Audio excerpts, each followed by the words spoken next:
My wife was an office worker at my client's company. At the time, being young, I was drawn to her quiet demeanor. I approached her fervently, and we started dating. 2 years later, I went to her parents' home to seek their approval for our marriage. There, her father unexpectedly suggested that we live with them. Originally from a rural island, I moved to the city for college and fell in love with a small town during my studies. After graduation, I obtained a professional license and started my own practice in the town. Believing that it's essential to be part of the community, I actively participated in the local homeowners association, night paroles, local festivals, and other events. This helped me build a network of trust, and, as a result, secure a steady income. It was only because my earning had become stable that I could muster the courage to marry my wife. Therefore, even though my in-laws' place is only an hour and a half away by train, I couldn't leave here, where I was working. Despite explaining this multiple times, my father-in-law persistently pushed us to move in with them. Being a former civil servant, he started saying that he could use his connections to help me find a job. Although I appreciated the offer, I wanted to prioritize taking care of my current clients. I insisted on this for several hours. Finally, I disclosed my current income to my father-in-law and explained that without the relationships I had built so far, I wouldn't be where I am today. And if I were able to expand my business in the future and establish it in their area, I wouldn't mind moving in. Eventually, my father-in-law grudgingly agreed. During this whole discussion, everyone except my father-in-law was as silent as the air. No one interrupted the conversation, and my mother-in-law brought tea a few times. My sister-in-law was there at first, but had to leave midway due to work. After getting married, for convenience, I bought a condo near the station, about a 20-minute walk away from my office. My wife, whom we'll call Emily, said she wanted to continue working, and stayed as an office worker. However, after about a year, she suddenly quit her job to get her own professional license, saying she wanted to help me with my business. The exam was tough, but I could see her determination, and I thought it would be better if we could do it as a couple, so I agreed and let her attend a vocational school. However, she almost abandoned household chores while she was studying. Although I let that slide, our relationship temporarily turned tense. Within less than a year, Emily struggled to keep up with her classes and became a stay-at-home wife. She seemed calmer than when she was studying, and our relationship became better again. At one point, I thought it was a marital crisis, so I expressed my love for Emily even more and worked harder. Eventually, Emily became pregnant and gave birth to twin sons, but she began to act strangely from since then. On my days off from work, she would leave the kids and go back to her family's home by herself. At first, she said she wanted to take a break from parenting, and since both of them had started drinking milk formula, and not just breast milk, I was able to take care of them. So I agreed. We had many talks about this, but my wife said she just couldn't tend to 2 kids at once, and since they're boys, she expected me to parent them. I couldn't quite agree, but for the sake of our children, I relocated my office to a closer location and converted it to an office with kids' playroom. We've been visiting my in-laws about once a month, but the last time we went to, my in-laws just wouldn't let us leave. I turned down drinks, telling them that I was driving, but they still served me beer, calling it tea. I could tell from the smell right away, so I didn't drink a sip. By the time our children were 3 to 4 years old, they weren't attached to Emily at all and stuck to me instead. Eventually, Emily began to visit my in-laws, even on weekdays, and at times, she would even spend a week or 2 at their place and not come back. When it started to interfere with my work, I consulted with Emily's family, but the talks with Emily's mother didn't go anywhere because Emily herself wanted to be there. Emily's father didn't answer the phone, So when Emily hadn't come back for a week, I decided to leave my children at daycare and went to my in-laws' place. When I got to their place, I could hear a loud argument even from outside. It seemed that my father-in-law and sister-in-law were yelling at each other. Hesitating a bit, I killed time at a nearby convenience store, and when I visited again, the voices had quieted down, so I rang the doorbell at my in-laws' home. The front door opened, and Emily's sister came out right away, held back by Emily's father, with Emily's mother and Emily just watching. Emily's sister said to me, "Let's go out, I'll tell you everything." To which my father-in-law said to me, "What are you talking about? Come in quickly!" However, Emily's sister and my father-in-law were having a fierce argument at the entrance, so I couldn't enter their place. During a heated argument, it seems a neighbor called the cops, and the police arrived to cool things down. We ended up talking at their place. According to my father-in-law, "Emily constantly being at her parents' house is your fault. Don't listen to your sister-in-law, Susan. She's crazy." But Susan snickered and said, "You've been deceiving Frank from the start, haven't you?" But every time Susan tried to talk, my father-in-law would interrupt and make a fuss, so we couldn't really have a proper conversation. Even when I tried to get Emily to join in, she remained silent. This was going nowhere, so I asked to talk to everyone individually on a later date. To this, my father-in-law made an unbelievable accusation. "You're planning to have an affair with Susan, aren't you?" Upon hearing this, Susan stood up and said, "Fine, that's enough. I'm leaving this house. Be prepared to cut ties with me." Then, she walked out of the room. No one else followed her, but I followed her to the door. Susan, with a serious look on her face, handed me a small envelope and urged me to go back inside. After tucking the envelope inside my jacket, I went back to the room where my father-in-law began again. "Looks suspicious, ain't it? You better move in here quickly." I myself was running out of time, and I had to pick up my kids, so I calmly said, "We've already discussed this before we got married. I don't have Susan's number, and I only meet her here. It's getting late, so I'm taking Emily home today." Then I promptly had Emily gather her things, and we headed home. In the car on our way home, I talked with Emily, but she kept repeating, "The kids don't like me. I don't understand boys. I'm useless." Since I still loved Emily, I told her, "Stay with the kids as much as you can. Raise them in your own way, and I want you to be by my side." We picked up our kids from the daycare and went home. Emily cooked dinner, and we all ate together. Emily's cooking skills had declined, but it was still better than mine, and the kids seemed happy eating it. After dinner, unusually, the kids clung to Emily, and Emily smiled and played with them until they all fell asleep together. I had work to do for tomorrow, so I went to my office to organize some documents. That's when I remembered the envelope Susan had given me. Inside was a USB drive. When I checked it on my office PC, it contained text and audio files. The text file was a summary of my father-in-law's living together plan.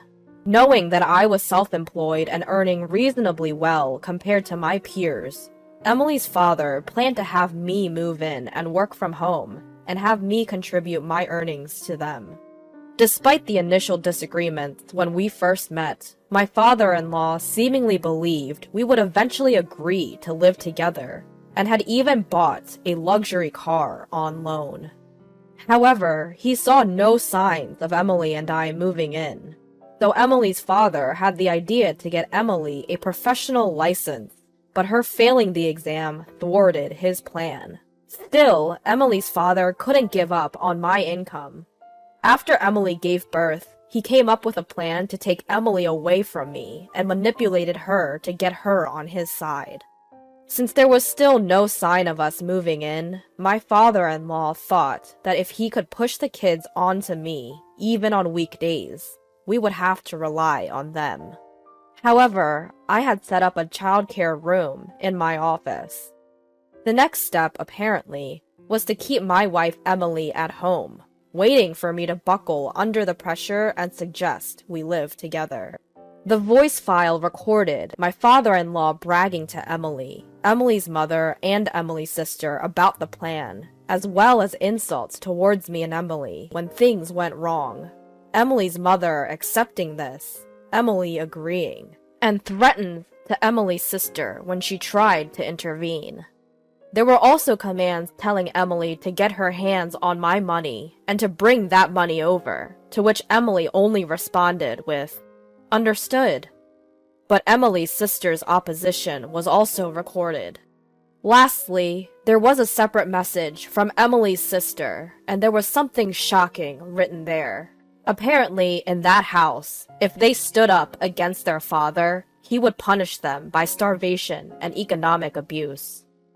Emily's sister often stood up to such a father, and every time she did, she received unthinkable harassment, such as being denied meals and not being given lunch money. Emily, who grew up seeing this, obediently obeyed her father. To stand up to her father, Emily's sister had been learning judo from the upper grades of elementary school. Of course, Emily's father didn't provide the money, but because she was good at it, a police officer relative allowed her to go to the police station dojo. When Emily's sister was in her first year of high school, she was almost assaulted by Emily's father, of course, in a sexual way.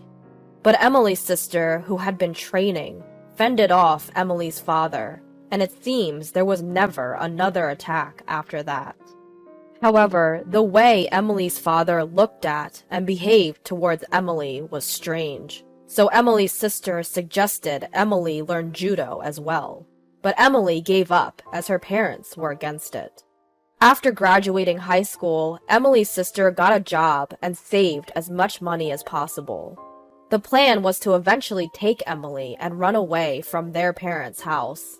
But Emily, who was raised too obediently, didn't know how to stand up for herself.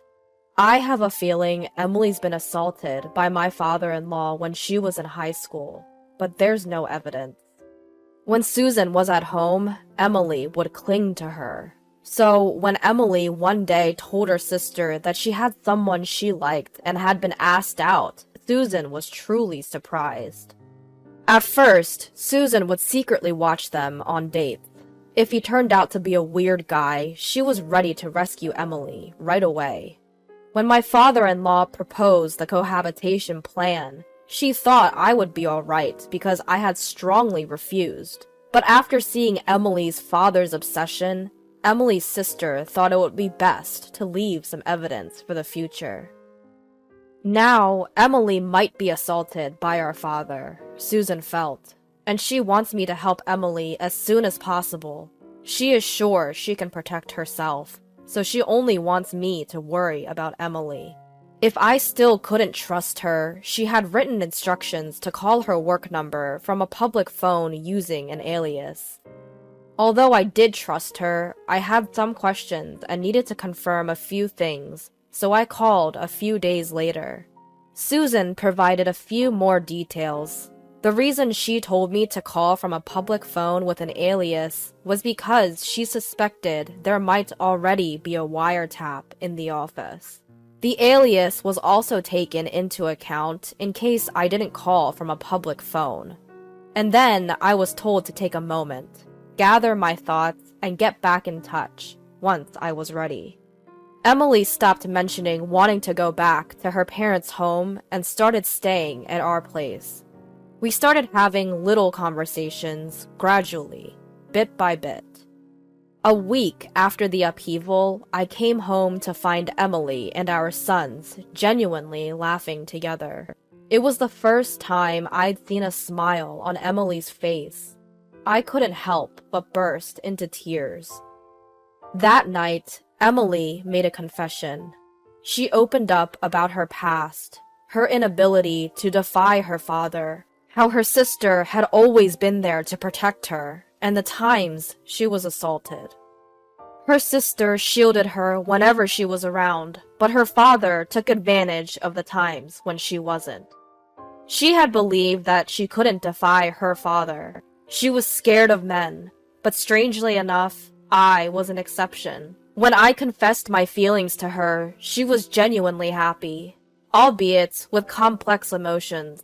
But with the support of Emily's sister, she was truly happy to be in a relationship. Around that time, her father was often out of town due to work, so there were fewer opportunities for him to assault her. However, when his assignment ended and he returned home, it was pure terror for Emily. When I proposed to her during this time, she felt like she had no choice but to cling to me. She was taken aback when her father suggested that we live together during our first meeting, but she decided to follow me when I strongly objected. Our marriage was a bliss, until her father insisted that she get a certification. He even threatened to reveal her past to me if she didn't comply. She had no choice but to comply, so she tried her best, but it wasn't enough. Still, she was relieved that she didn't have to go back to her parents' home. Life with me was simply delightful. She was genuinely happy when she became pregnant and we had twins. Initially, Emily's father seemed fond of his grandchildren, which put us at ease. We thought he had changed. But Emily's father hadn't changed after all. He began to separate Emily from me and our children. She was yelled at, threatened, and forced to return every weekend. Eventually, Susan moved back to her parents' home, probably to protect Emily. Then, Emily was told to abandon childcare and household chores on weekdays and dump the kids on me. As she obeyed from being threatened as usual, I set up a daycare room in my office. She said she had never felt such despair. Even though she blamed herself, to her, it seemed as if even I was trying to distance myself from her children. And then one day, my father-in-law assaulted her. Despite placing a large package in front of the door and doing her best to defend, it was in vain. Just when she was about to give up, Susan, who had sensed something was wrong, entered the room. From then on, my wife had Susan stay in the same room, and she somehow managed to protect herself. The day I went to the scene of a quarrel between my father-in-law and Susan, it seemed her sister was urging her father to release Emily already. Of course, her father got angry and a fight ensued, and then I showed up. When we got home that day, she was overwhelmed with my accepting kindness, and at the same time sensed that I had heard something from Susan. She was grateful to be accepted for who she is, and for our sons who always enjoyed the meals she cooked. Many times, she found herself crying in secret. She sincerely wished to always stay here. We spent all night talking and crying together. When our boys woke up the next morning, they seemed shocked, saying, "Dad, don't bully Mom!" Emily started crying all over again, and I joined her. Our sons didn't understand and ended up crying too. We explained that we weren't fighting, but we were just deeply moved. We took the day off work that day and spent a relaxing time as a family. Then I made up my mind and contacted Susan. Surprisingly, all I had to do afterward was leave everything to her. She had not only learned about my father-in-law's unreasonable plans to live with us, but also had evidence of his embezzlement at work. She reported it, and he was arrested. It was reported in the local section of the national newspapers, which eventually led to Emily's parents getting divorced. Thanks to the lawyer that Susan hired, Emily's mother got a hefty amount of alimony and went back to her hometown. Emily's father did not go to prison, but lost everything. At first, he tried to rely on relatives, but nobody would help him when he demanded assistance with his condescending attitude. As a result, he seems to have retreated to some rural area. After that, Emily, the kids, and I lived peacefully. I think we were a very close-knit family, but unfortunately, our happiness only lasted a few years. Emily passed away in an accident. I was devastated for a while, but with the support of those around me, I managed to pull myself together after about a year. During that time, I caused some inconvenience to my business partners, but I somehow worked my way back, and now I'm doing very well, even employing a few people. One of them is a son of one of my business partners who persuaded other partners to help me out because I was struggling, and he kept my business connections intact. I was truly helped by those around me. Another one is Susan, Emily's sister. She helped me in many ways, and now, after losing her job partly because of that, she is working for me as a secretary. And now she is dating one of my staff members, and they've both approached me to discuss the possibility of getting married. I'm thinking of celebrating this with my son, who Emily left behind. The other day, I received a letter from Emily's father. The content was all over the place, but to summarize, it said, "I can come live with you if you want, and send me compensation and travel expenses right away because I'm coming over." So I immediately had my lawyer send him a warning. At the beginning of the letter, he even apologized, saying, "I was wrong at that time." But he always sends a letter around the anniversary of Emily's death, saying, "It's been a long time now, so the statute of limitations must have expired, right?"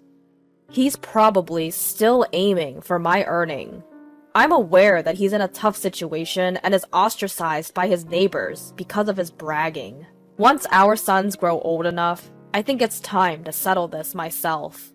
Of course, I won't break the law, but I need to show him a further taste of hell. Until then, every time I remember this man, I'm fueled to work harder and get a greater revenge at him.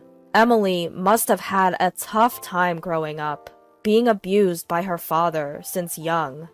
Despite having her sister and me to protect her, the fact that she couldn't escape from her father's control might suggest that she was practically brainwashed.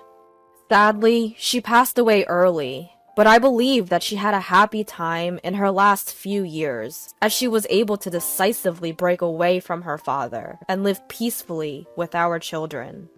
I am nothing but grateful to Emily's sister, who gave me the opportunity to save Emily, and I want her to be happy for Emily's sake from now on.